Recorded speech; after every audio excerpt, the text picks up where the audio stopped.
course of discussing movies, the host will spoil plots. You've been warned.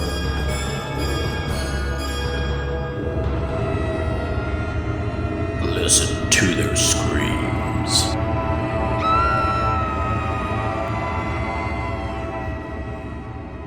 Greetings, ghouls and creeps, and welcome to Listen to Their Screams, a horror podcast that feels like you're chatting with friends. I am one of your friends today. We're joined as always by our other friend, Ike. Ike, how are you? Hey, not doing too shabby. Just hanging out, doing my thing, and heard some weird whistling the other day. That was odd. Yeah, it's peculiar. I kind of had a weird thing. I mean, I looked out my back door and there was this group of people. I don't know what they were doing out there, but it was unnerving.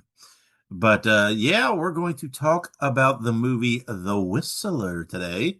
We were originally going to talk about Faces of Death, but apparently Faces of Death they just don't want to be seen. They just don't have a very wide release, so we couldn't see it. We jumped the gun. We thought we'd be able to see it. We assumed it would be in the area.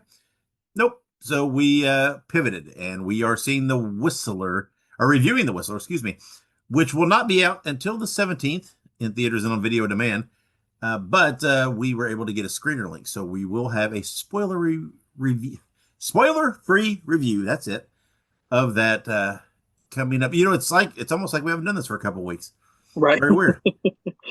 So yeah, we do apologize for. Man, we've missed a couple of weeks here in the last month. Ironically, both weeks we've missed have been when we were going to review Ready or Not 2. So Yeah. it just wasn't in the cards. Sorry, ladies. We weren't meant to review a movie. It just, in a nutshell, I liked the movie. Thought it was fun. I don't think it was a horror movie, but it was a gory little action movie.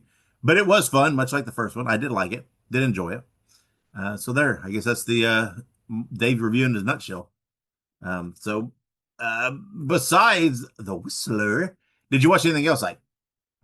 Let's see. I did watch Ready or Not. Yeah, I was really excited to watch Faces of Death. I like Dacre Montgomery, who is in the movie. He's from Stranger Things, and I've obviously heard of like the old Faces of Death. So I was very curious to see how they were going to kind of put that into a modern format. But yeah, didn't get to see that. I did watch Ready or Not. It was good. Like you said, not much of a horror movie, more action than horror. But it was a nice little tie off to the story that we got in the first one. Let's see, what else did I watch? I've been not horror related. I've been watching a lot of Malcolm in the Middle because they did that revival series on Hulu. Other than that, not a whole lot. Honestly, I've been pretty busy when I'm not working. Yeah, I haven't watched a whole lot either. But yeah, I was looking forward to Faces of Death too. I was all set to do this whole talk about the Faces of Death video releases back in the day, and how they were quote unquote supposedly snuff films, and everybody thought they were, and I believe later it was proven maybe a lot of it was staged, but some of it that I don't know. It is what it is, and I think they were tying that in as a kind of a found. I don't know if it's a found footage. I don't know what the one was doing. I think it's like someone who's archiving stuff found some of these.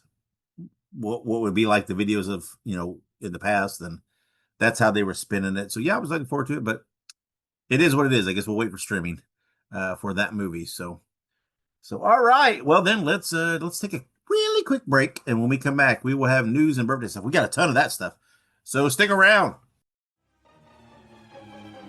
Make sure you subscribe to Listen to Their Screams on your favorite podcast platform. Also, make sure you look us up on social media. We're on Facebook, Twitter, Instagram, Letterboxd, TikTok, and Slasher. All you have to do is look up Listen to Screams. That is Listen, the number 2 and Screams, and you can find us there. Also, make sure you go and buy yourself a Listen to Their Screams t-shirt. You can find all of our shirts at tinyurl.com/Screams Shirts. Spread the news. Spread the news. Spread the news. And welcome back with the news. All right, we're going to start us off here with some items of news. We have some confirmation that Dan Mancini is writing a new Chucky movie for theaters. This is, of course, super exciting. we kind of anticipated that this might be something to come in the very near future. So obviously, we're always down for some Chuck, and yeah, I can't wait to hear more about this. Love to see it maybe pick up after the Chucky series, or maybe it'll be completely unrelated. I guess we'll wait to see. Yeah, I don't know. I mean, because Chucky's always been they've kept their storyline intact. Everything's fed off whatever, so I don't think they're gonna scrap everything. But yeah, it is kind of cool to think them return to it's again, Child's Play is man, they've done it. Right. They went to Yeah, the series when we were talking about, hey, people should do this. They had their little run, it got canceled, and now they're coming back to movies because they did the series long enough to make you want another movie. They know how to keep you wanting more Chucky. So yeah, it's very exciting. And all the key components have, I don't know if they're, no one's officially tied to anything, obviously, but they've all come out and said, hey, yeah, if this happens, I hope I'm in it. So it should be good. It should be fun. And I'm in for it. Whatever it is, just it'll be fun. Let's do it. yeah, absolutely. So we'll see what happens, but should be a good time. Um, Along the same lines of reviving some old series, the entire Tales from the Crypt series is coming to Shudder. First season releases on May 1st, with additional seasons releasing every Friday after that. This is pretty exciting. They're not remaking it, but they're putting it on to Shudder. And if I remember correctly, for a long time you really couldn't watch this hardly anywhere unless you owned it on physical media. So that's really exciting that we'll finally have the entire Tales from the Crypt series on Shudder eventually once they start releasing everything in May and rolling from there. Yeah, again, I've seen the entire series. It's a lot of fun. I remember back in the day on HBO, a lot of fun. And this is a big get for Shudder. This really is because a lot of people have a lot of nostalgia for this. But this is also the kind of thing that new viewers, if they're seeing it for the first time, will really get into and probably get invested in. So yeah, and I like how they're doing it right. They're releasing a whole season at a time each week. Kind of spreading it out, but not so much that you're dying, right? You get a whole season at a time. So Yeah. yeah, it's pretty cool. And that's again, we have screamed from the rooftops about Shutter, Screambox, whatever else. And yeah, they pull another major get here with Tales from the Crypt. It's pretty historic. I mean, Tales from the Crypt's a big piece of horror history. Yeah, absolutely. So, and like you said, we always speak the pleasantries of Shudder and Screambox, and this is just another great reason. They're keeping this old media alive, which is something that a lot of these bigger corporations probably are not super interested in, as we can kind of tell. But yeah, no, I'm extremely excited for this. I've not watched every single episode of every season. I've seen bits and pieces here and there, so this will be good for me to kind of be able to sit down and say, okay, let me watch all this all the way through and let's rock and roll. So I'm excited for that. But all right, moving on to some upcoming birthdays. We got a lot of these. We have April 18th, 1972, Eli Roth. Of course, Eli Roth made Hostel 1 and 2, Cabin Fever, The Green Inferno, as well as many more. Eli Roth is a legend of the horror industry, and I think one day he will be spoken about in the same sentence of your greats, like your Carpenters and Craig Cravens potentially. So, but for now, he is our friend. Not that he knows us, but You don't know. Yeah, yeah. I mean, he's got a pretty great, you know, uh, resume under his belt, and he's not done, nowhere near done, right? I'm sure he'll have more to come. Again, I don't know what he's currently working on. I'm sure he's working on something, but yeah, good things. His stuff's always, I don't know, it's pretty twisted, pretty. He knows how to push the boundaries, and that's good, right? Horror needs someone like that to push the boundaries. That's how you advance it along. So yeah, no, absolutely, and yeah, definitely, Eli Roth is good at pushing those boundaries. If I would say he's probably the best at doing that. But happy birthday to Eli. Speaking of legends, we have April 19th, 1946. We have Tim Curry, of course, known for his role in Rocky Horror Picture Show, the It miniseries. He was also in Clue. And then more recently, he had a cameo in Scream. I love Tim Curry. And one of my favorite movies of his, and I mentioned it, was Clue.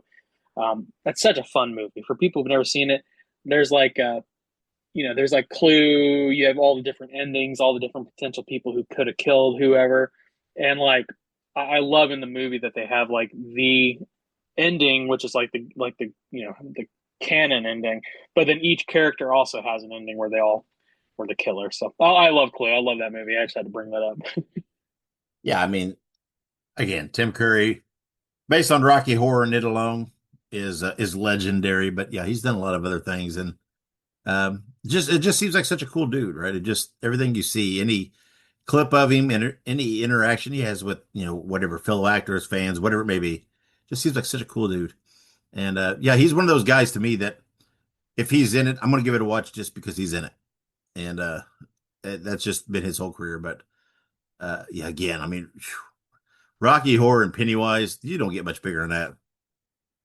I was gonna say you can't really get any bigger than literally Rocky Horror and it. So I mean, those are two of the biggest uh, series and films from that time. So it's hard to beat that.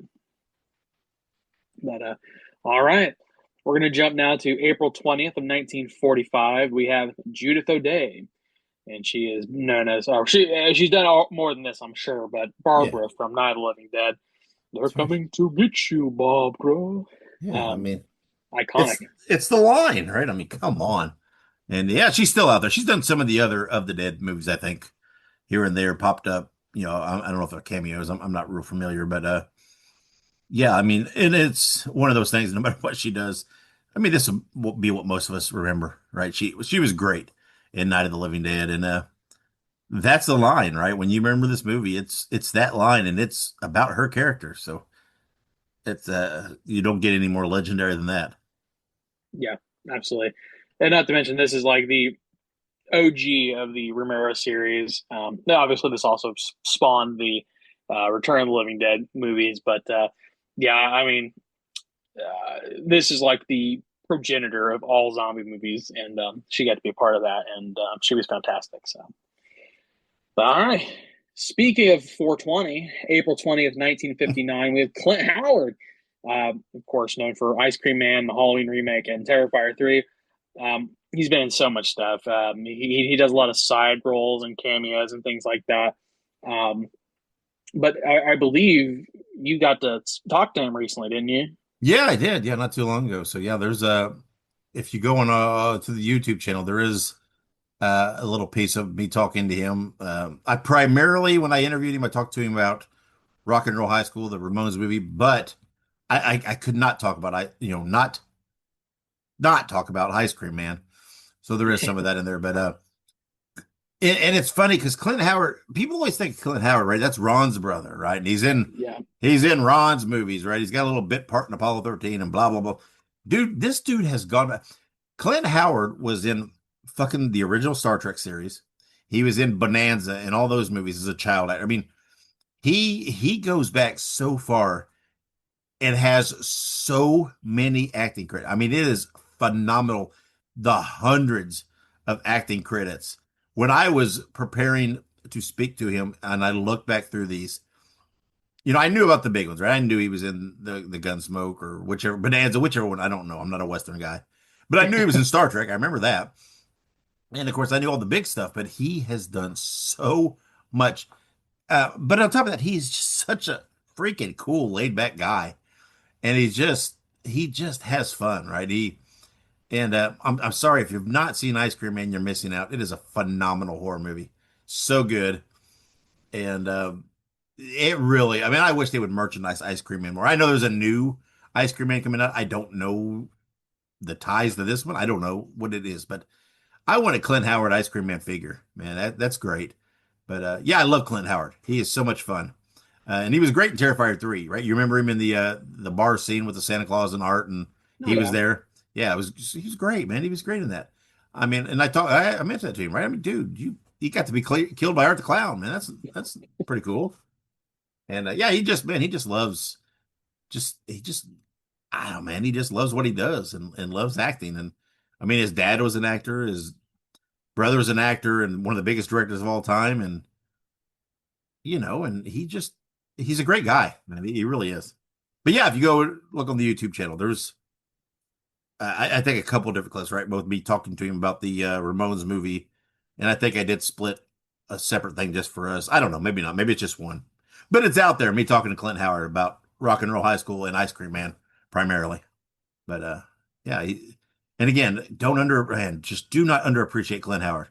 He has one of the most phenomenal resumes in acting. Just look at it. Dude has been working since the mid 60s and has done so many things. It's just Yeah, unreal. absolutely. And I was gonna say, I mean, like you said, he's kind of known for being like you said, or he's Ron Howard's brother. Man, he's done a lot of stuff. So a big happy birthday to Clint, especially since I will consider him a friend of the show. Yeah. Hope he's having a good day. And And how appropriate 420 for Clint Howard. That man, that just fits. good old 420. Well, and speaking of, we have four birthdays on four or three birthdays on 420. Judith O'Day, Clint Howard, and then the Oh, last, um, but not least, is April no. 20th, 1979. Ruth Connell. Of Oh, course, she's known for her role as Rowena in Supernatural. Um, yeah, I mean, we love Supernatural. We love Ruth Connell. She's fantastic. And I believe Dave even has a cat named after Rowena. absolutely. Ruth is so phenomenal. Oh, just both a celebrity crush of mine and Monica's. She is phenomenal. She's talented. She's gorgeous. So kind, so nice. Everything you see of her. And got her start. I mean, she's actually by I don't know how you say it, right? Initially was a an absolutely phenomenal, trained, accomplished dancer. That's how she got her Yeah, start. So, but yeah, of course, she's married to Rob Benedict, also from Supernatural. They have a little girl, which is just pretty cool. And yeah, she's amazing. She's again another one of those. If Ruth Connell's in it, I will watch it just because of her. yeah, absolutely. I mean, like you said, she's fantastic. She's great in Supernatural, but she's very talented outside of Supernatural too. So, um, very good. Happy birthday to Ruth Connell. And we have two more here. We have another legend. I mean, I would say most of these I could consider them to be legends in some regard. But this one is April 22nd, 1937. Jack Nicholson, and of course, he's known for his role in The Shining as well as many other things. But I mean, Jack Nicholson is the man in The Shining. It's very, very scary, very, very frightening, and just did such a good job in that movie. Yes. Again, he's got a huge career, right? It's far exceeds The Shining, right? One flew over the Oh yeah, cuckoo's nest, blah blah blah. So much stuff. But for what we're doing here, right? It's The Shining. That's what he's most known for within horror. Uh, I love him in The Shining. Don't get me wrong, but to me, Jack Nicholson is that's always my Joker because he played Joker in Batman '89. It was just absolutely amazing, and also one of the wisest business moves ever made by an actor because for whatever reason, either he got good advice or was just smart enough to see he took much less pay than he usually got for a cut of merchandising, and which was not a typical type thing back then. But he made so much more money than he would have just on a fee because Batman '89 was absolutely one of the most merchandised movies out there. yeah, And again, he made bank, but I thought he was great as the Joker. But I mean, he's great at everything, right? And he's one of those guys you see him, right? Whether he's sitting courtside of the Lakers or in a ship in the ocean or a yacht in the ocean, and he's however old he's freaking pretty old, right? He's 80 or 90 or something like that. I don't know what he is. I'm not going to do the math, but and he's still out there just having fun doing doing his thing, living his best life, and more power to him. yeah, absolutely. More power to him. Amen. But all right, our last birthday here is April 22nd as well, but it's 1966. We have Jeffrey Dean Morgan, of course, known for his role as in Supernatural. He is Sam and Dean's father, drawing a name blank on his name. John. John, yes, and of course he's also Negan in The Walking Dead. But it's also funny. Slight spoiler for The Walking Dead and slight spoiler for Invincible if you've never seen the show. So in Invincible, he plays Conquest, which is one of the Viltrumites, and the main character Invincible is voiced by Stephen Young. And there's a joke that says, if I had a nickel for every time that Jeffrey Dean Morgan's character brutalized Stephen Young's character, I would have two nickels, which is not that much, but it's weird that it's happened twice. Yeah. Obviously, he killed Glenn in The Walking Dead very brutally. And then the Conquest fight and Invincible. I've read the comic, so I've not watched it yet, but it is absolutely grotesque how brutal that fight is, but it's so great. Also, I started watching Invincible. That's a side note. But anyways, back to the point. I love Jeffrey Dean Morgan. He's great. He's even great in Grey's Anatomy. I mean, I think he plays Denny in that show. Yeah. Yeah. Um, yeah, just all the things he pops up in, right? I mean, obviously Supernatural, he's so known for, but he was only in it a little over a season, barely over a Yeah. season. And obviously Walking Dead, right? That's a big impact, right? But but he pops up, right? He's in The Boys. He had a spot in The Boys and in all these things. He's such a cool guy. Um, I don't know, man. He's so amazing, so cool. And he's one of those guys. He is right up there as one of the celebrities I'd probably most, like a chance to meet. I'd love to sit down and, have a drink with him and just hang out because he just seems so cool. Right. I mean, just what you see is what you get with him. And he just seems like such a genuine, great guy. Him and his wife have been together forever and they do a lot of stuff together. And he's just such a cool guy, right? Has so many cool roles for us that are, into horror and pop culture and comic stuff and what have you. He's just always seems to be there. And yeah, it's just, I don't know. I mean, again, one of my favorite celebrities in the world. Yeah. No, 100%.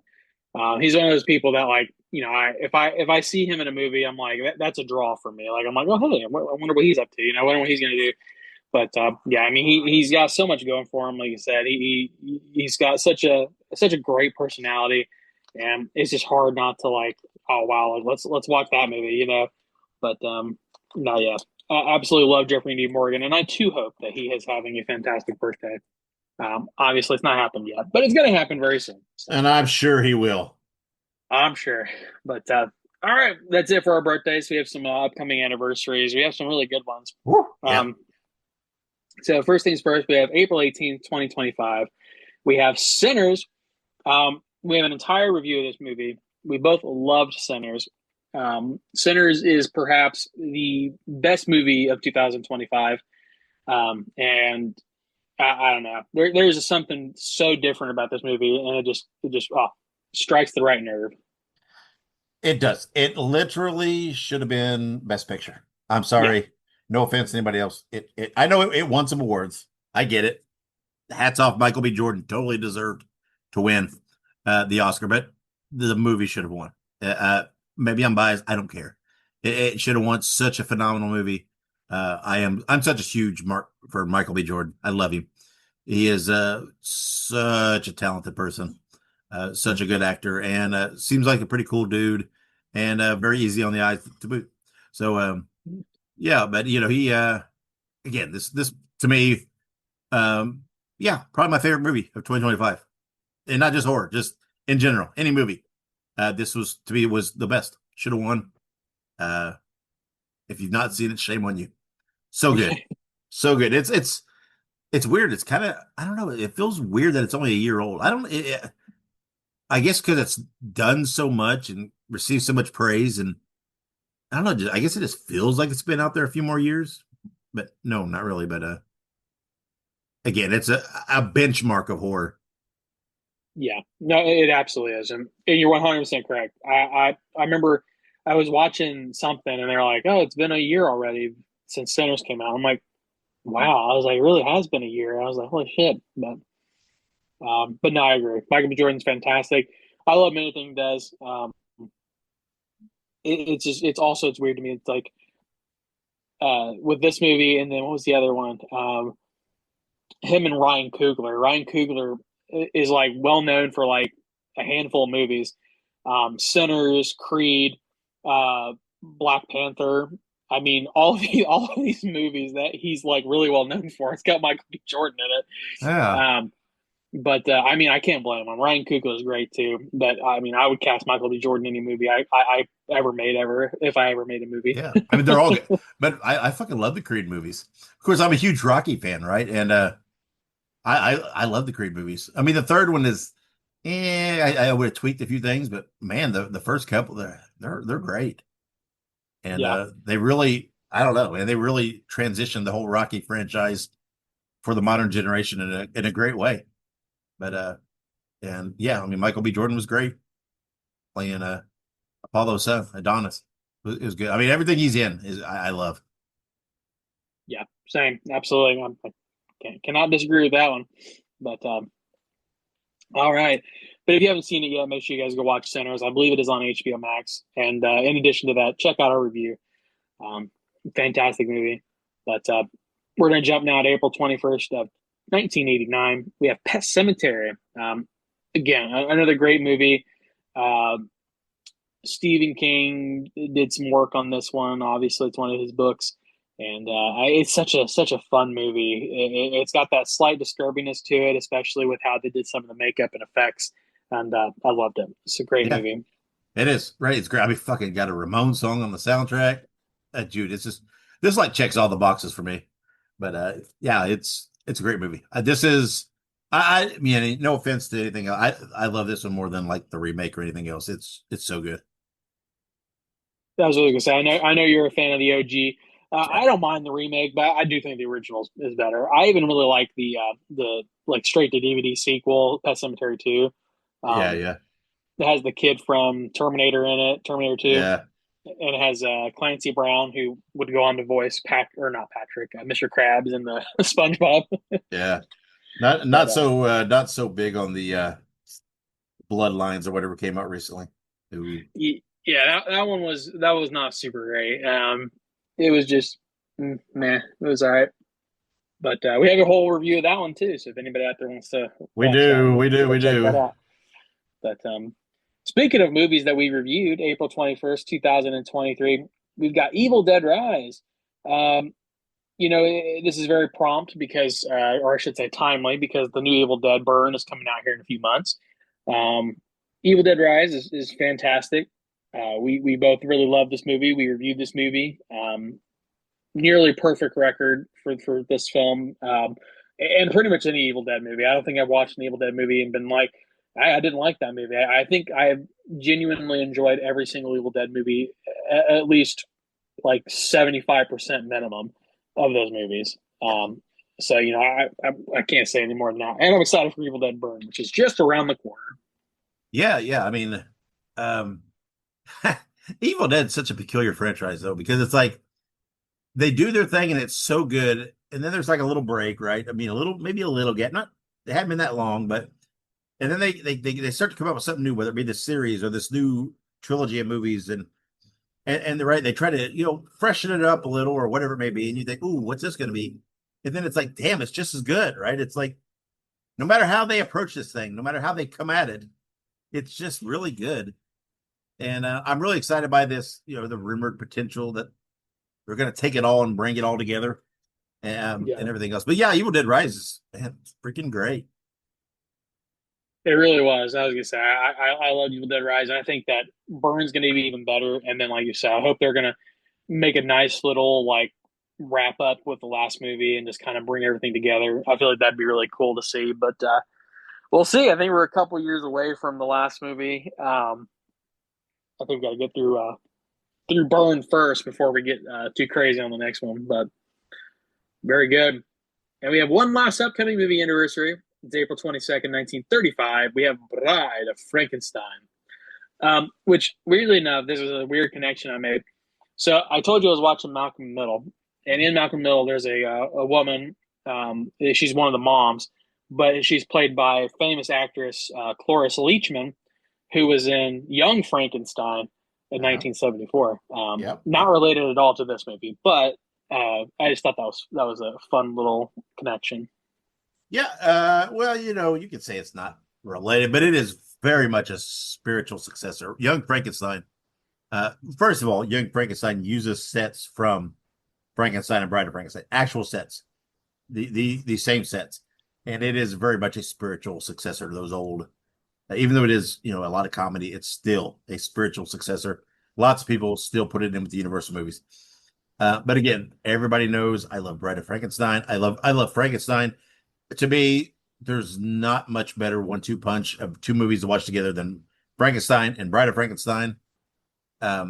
It's so remarkable that a character who was really only in this movie just a handful of minutes has become so iconic, and it's just such a testament to the movie and how it was delivered. But I don't know. Frankenstein, Bride of Frankenstein, to me are just two absolutely perfect movies. Yeah, absolutely. I've never seen Bride of Frankenstein, but I've seen the original Frankenstein. I need to watch Bride, but I love the original Frankenstein, so I think that it's might be high time to watch the next one. So, Definitely. but all right, we're gonna move now to some upcoming releases. We got three, so we're gonna start with Lee Cronin's The Mummy. Which, before we talk about this, have you been hearing all the shit people have been giving Lee Cronin for putting his name before The Mummy? Like, because back in the day, John Carpenter put his name before the thing. But have you been hearing Uh, like people giving him shit for that? I'm like, bro, Lee Cronin's done like a bunch of like really high like value movies that have like done really really well. Like, this isn't his first rodeo. It's not like this is his first movie ever that he's made. I mean, if I'm not mistaken, yeah, he directed Evil Dead Rise. Um, he did a couple other things too. I'm trying to remember what the other thing was that I've seen him in. But anyways, for sure though, he did Evil Dead Rise, which Evil Dead Rise is fantastic. And so I don't give a fuck. He can call Lee Cronin as the Mummy all he wants. That's perfectly fine with me. yeah, and again, the Mummy is it's such a generic name, right? There's been lots of the mummies. I mean, the original, the Brendan Fraser one, the Tom Cruise one, not to mention, right, the Hammer horror and any other thing, right? So it does distinguish, set it apart a little bit. Who cares? I don't give a shit if they call it, whatever, shit on toast if it's a good movie. I mean, does it? I mean, yeah, the name's important, but the fact it's not like it's like Joe Smith's The Mummy. It's not. I don't know. People get caught Yeah. up on so many things, but yeah. Anyway, go ahead. We totally went on a tangent even before we got to do the description. It happens. But no, so Lee Cronin's The Mummy is coming to theaters on April 17th. And it is described as the young daughter of a journalist disappears into the desert without a trace. 8 years later, the broken family is shocked when she is returned to them, as what should be a joyful reunion turns into a living nightmare.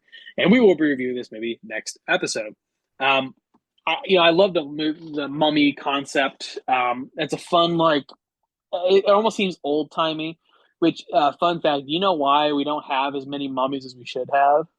No, what? The Victorians like to eat them. Like the Victorian era, like royals would eat mummies. I thought there was. I thought the first of all, I thought it was a joke. I thought you were setting it up for a joke. So I was a little disappointed there was no humor there. But that's kind of disturbing. It is. It is. I don't know the full context of this. I got down like a weird rabbit hole one time when people were talking about mummies online, and someone had mentioned that, and I read a couple things. So I'm not super well versed on the whys. Not that there's ever a good reason to eat a decomposing corpse, I don't think so. um, but I'm sure they had a reason. Whether or not, again, it was a good reason is to be seen. But yeah, we don't have as many mummies now because of that. But despite that disturbing fun fact, yeah, I'm excited for this. I've seen a couple trailers and they look pretty promising. Um, and it looks like we're gonna get like to see like an actual mummy kind of creature as opposed to whatever that Tom Cruise mummy movie was, where it was just like a scantily clad woman. Like, Yeah, okay, it happens. it does.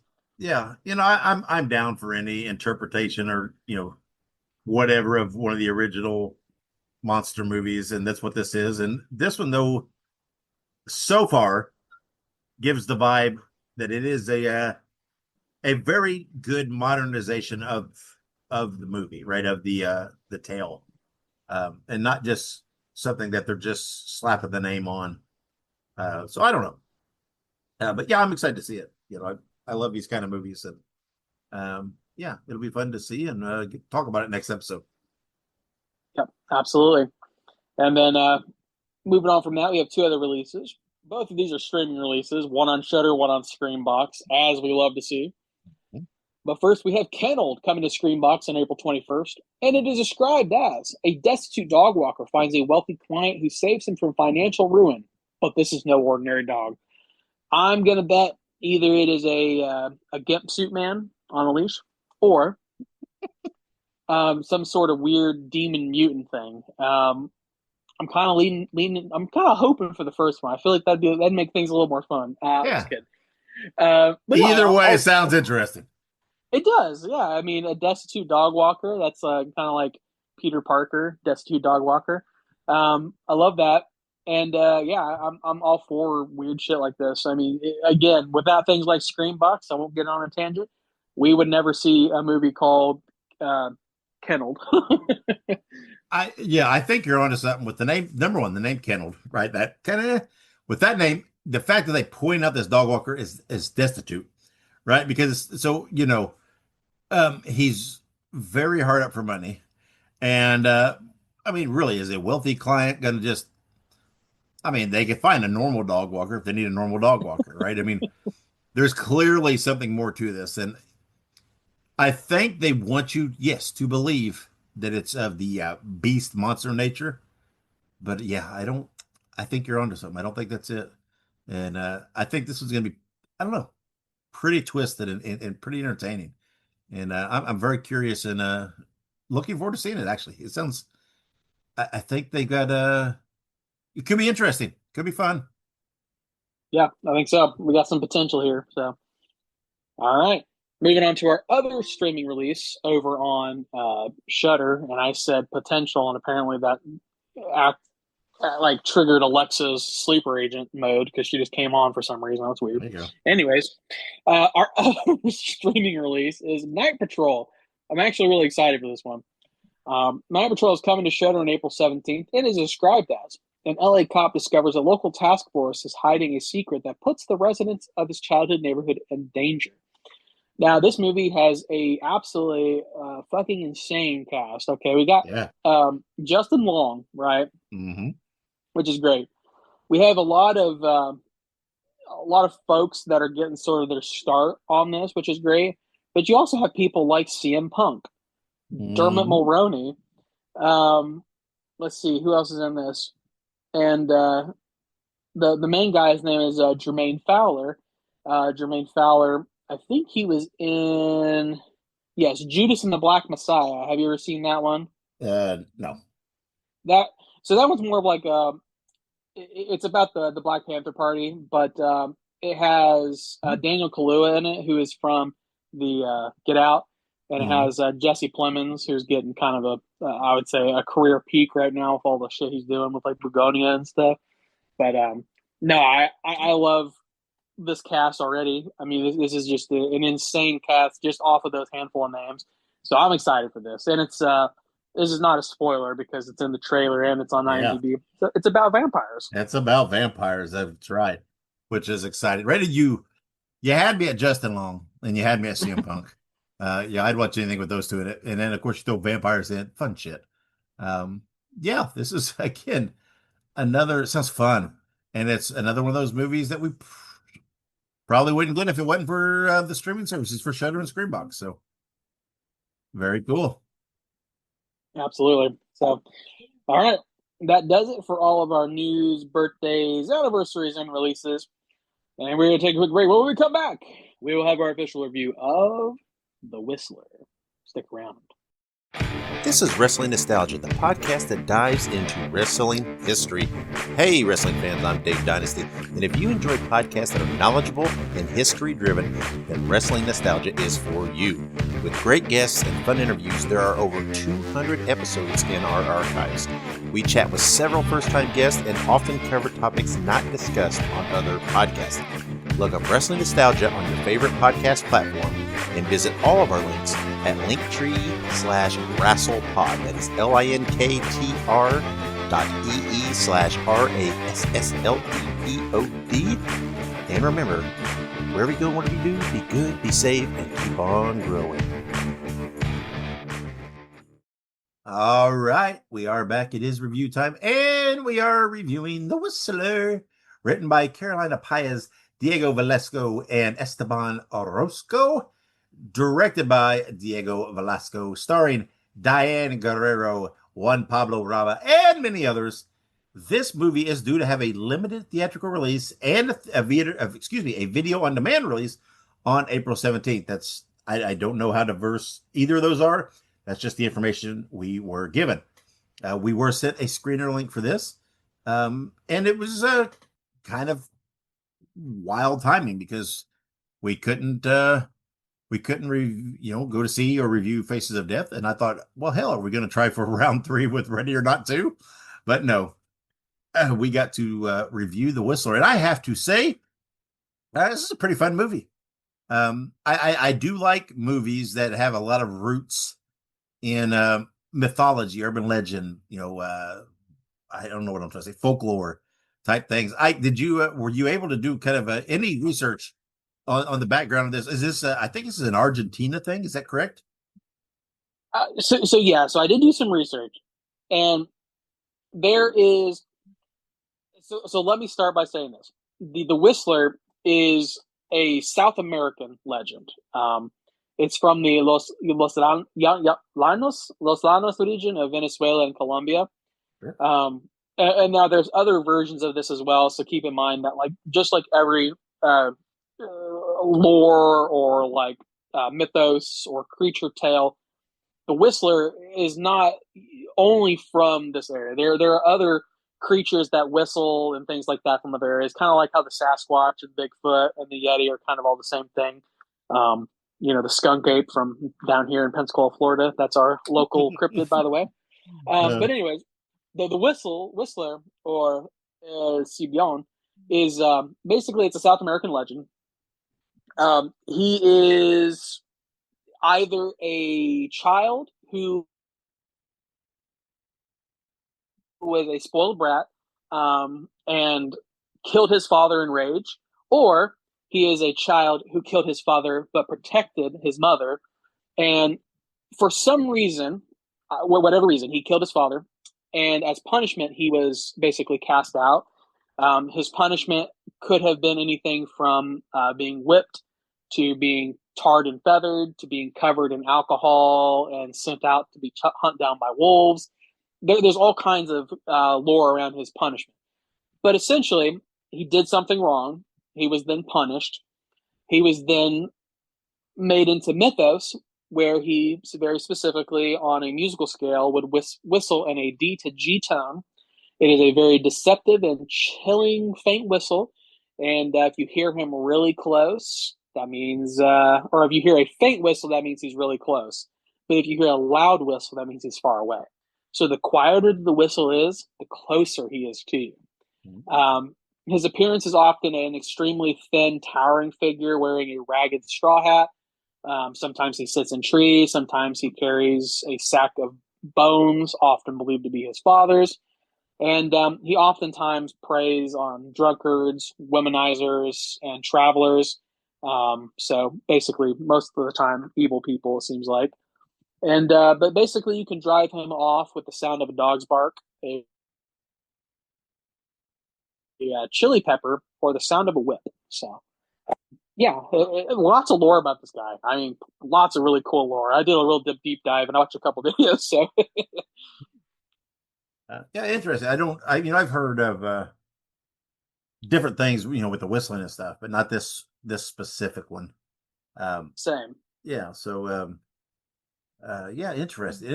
And it goes into some of that, right? Some of the background a little in the movies and in the movie, and the movie. I don't know. I liked it, man. It felt kind of very real. Had a little bit of a grit to it, right? It's not real polished, which I like. And kind of fits this kind of thing. And I, the movie was only an hour and a half-ish, give or take, but Yeah. it did have a couple parts. It felt a little slow, but it's okay. It didn't last too long. Overall, right? It had some good underlying stories with it. With there's a daughter situation in the movie. right, that's becomes pretty significant. Um, and different things, right? There's some things that you discover to at the beginning, right, with this family's farm and land that and you hear about, some do they call them squatters? I can't remember. Is that the word they use? That are living on part of Yeah, the land.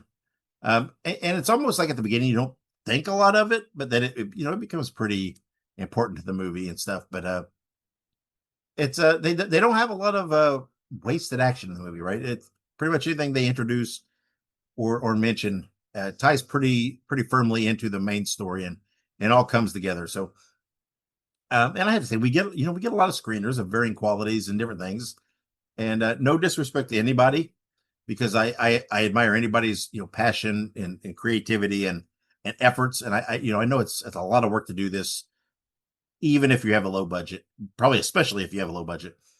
But I thought this movie, I don't know, man, it really delivered. I don't know what the budget was like on this and whatever, but it felt very polished, and it felt very well done. It didn't have anybody in it that I knew of before this, but everybody was talented and delivered, and I enjoyed it. I thought it was fun, and if you're into that folklore, urban legend, mythology type, supernatural stuff, right, with different cryptids and urban legends of regions and stuff, I think this is a pretty good entry um, into that vein. Like, what do you think? no, I would definitely agree. Like you said, it wasn't a terribly long movie, nor was it a terribly complex movie. But I think that it does a very good job of giving you the very gist of like the Whistler folklore. Like I said, there's a lot of varying stories about who the Whistler is, what he's done, what he will do. But it all kind of centers on the same thing, that this is kind of not a good guy that you want to run into. You know what I mean? Yeah. Um, Generally speaking, you don't want to run to this guy in the back alley. You know what I mean? He's gonna fuck you up. And and like the film itself, it had some pretty decent effects at parts. There were some pretty graphic moments, which I feel like they did a really good job. Seemed very practical, and so I greatly enjoyed that. I also think that as an overall, especially for we were not expecting to watch this movie.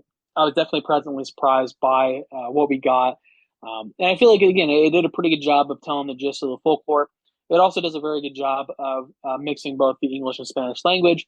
Um, so there were subtitles, of course, but I feel like everything made sense. You know what I mean? There are the parts where they speak English; it made sense that they were speaking English. The parts they were speaking Spanish, it made sense they were speaking Spanish. I know some people complain about that kind of thing, so I just like to throw that out there that this is a diverse movie with multi-language. Because for most of us, we don't care. But for those that do, I guess don't watch this movie. But anywho, um, I'm a huge fan of folklore, and I like to keep up to date. Like I said, I was talking about our local cryptid. When I moved to Pensacola, I looked up what is our local cryptid, and that's when I found that Pensacola is known for the skunk ape. So I love that different areas have different cultural significance for different types of folklore, different mythos, different ghost stories, cryptids, and such. And so the Whistler is one that I had never heard of. I've heard of creatures and ghosts and stuff that do whistle, but not a ghost called the Whistler.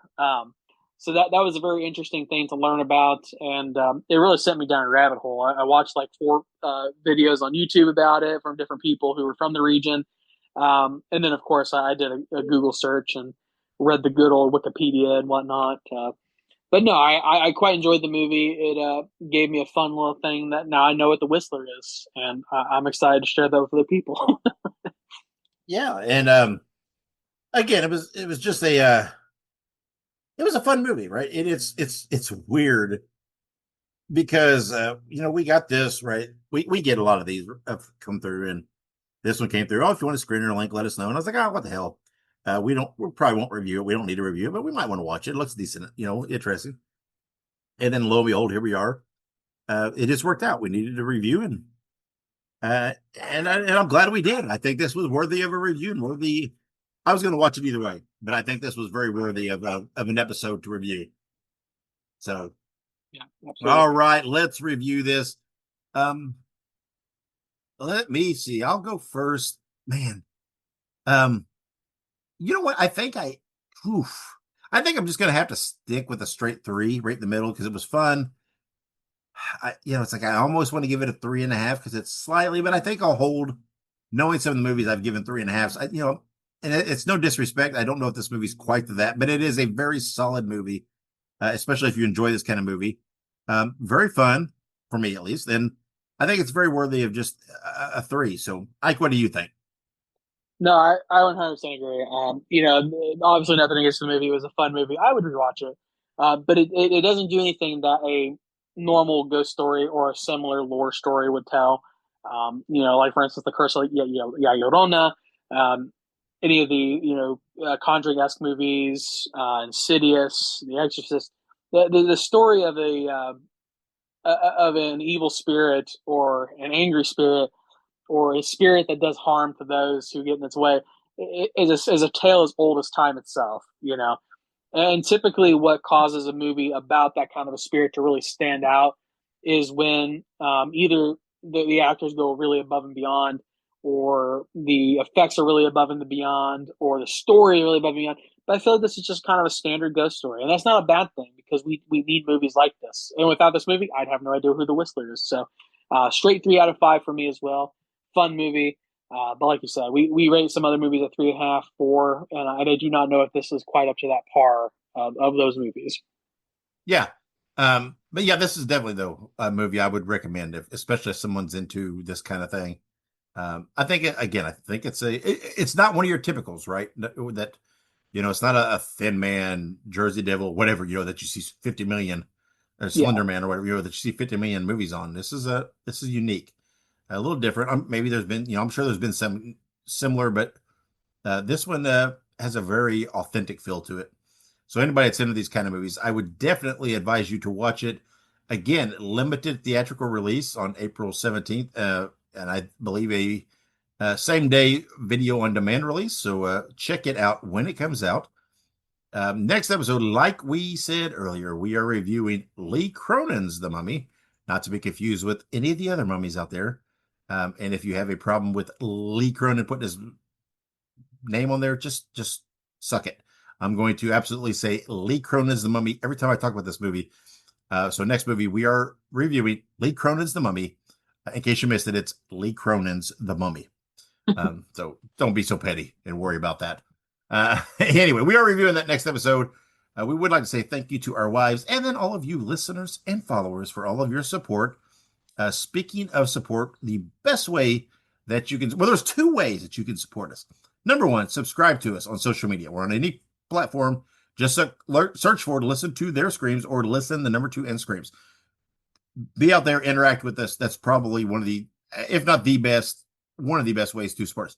Number two, and we don't mention this very often, we do have shirts out there.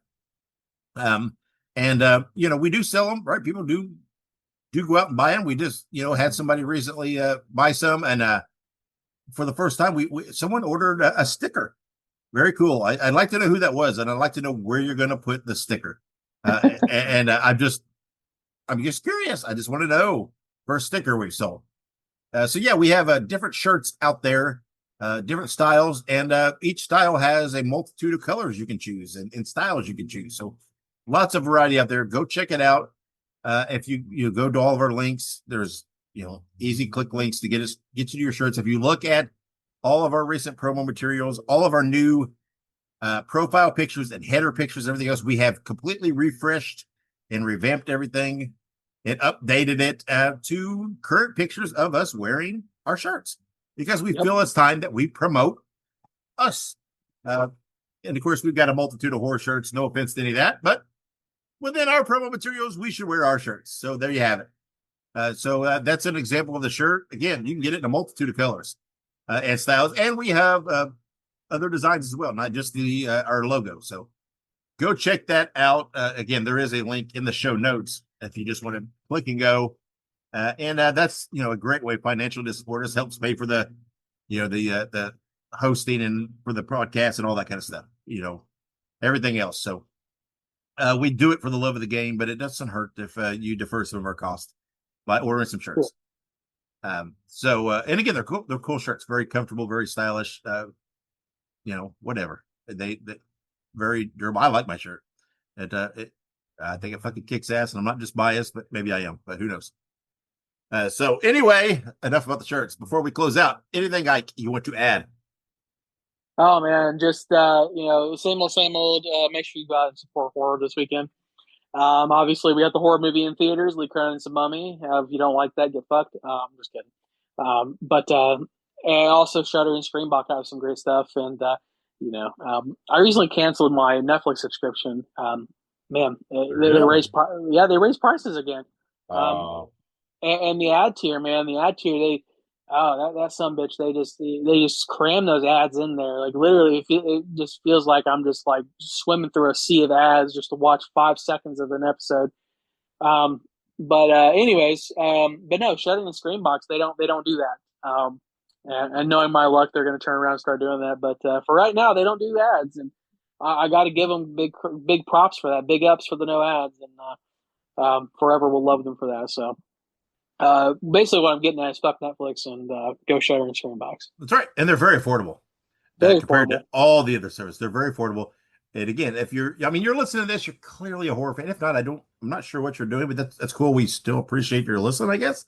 But I mean, if you're a horror fan, I mean, right? These are for you. You have to have them. It's literally one of those things. If you just want to watch something, you go to one of these, you scroll through a little bit, and you're gonna find something you've never seen, probably something you've never heard of, whether it be a new release or archive release or something for them. There's so much there, and again, they're always getting more. There's more of these new releases. Like we said, the Tales from the Crypt coming to Shudder. It's just so much, and yeah, we will always proudly support them. They're also very good uh, to horror podcasts and those of us, right, with different things and screener links and stuff like that. So we appreciate the symbiotic relationship we have with them, and it's easy to support something that you love, and we do love those services, and as will you. So we get no kickback, man. This is purely organic. We love their services, and we think you should go check them out. And you mentioned it. I don't know if there's God. I don't know the last thing I've watched something on Netflix. I guess Stranger Things. Yeah, it was the last time I watched anything on Netflix, and after that, I had it for a few more months, and I'm just like, fuck, I don't watch anything on here. I'm just getting rid of it. Yeah, it's like I remember I go whenever new Stranger Things. I don't know if there's anything else I have gone to besides outside of Stranger Things forever. I don't know what it would be. Um, I watch tons of shit, and it's just never. I don't know, never. I mean, I'm not knocking anybody or whatever, but I don't know. I just don't watch a lot of Netflix. I watch other things. I watch tons more Shudder and Screenbox than I do Netflix on all the time. So Oh yeah, anyway, same. enough of that. So yeah, just go support those services. I'm sure most of you probably already do. You probably already subscribe. But if you do, yeah, go out and watch something good. Right, there's a couple of good movies coming out. Kindled and Night Patrol. Go check them out. They're coming out soon. But until next episode, when we will be reviewing Lee Cronin's The Mummy. It makes me chuckle every time I say it. Wherever you go, whatever you do, be good, be safe, and have many pleasant nightmares.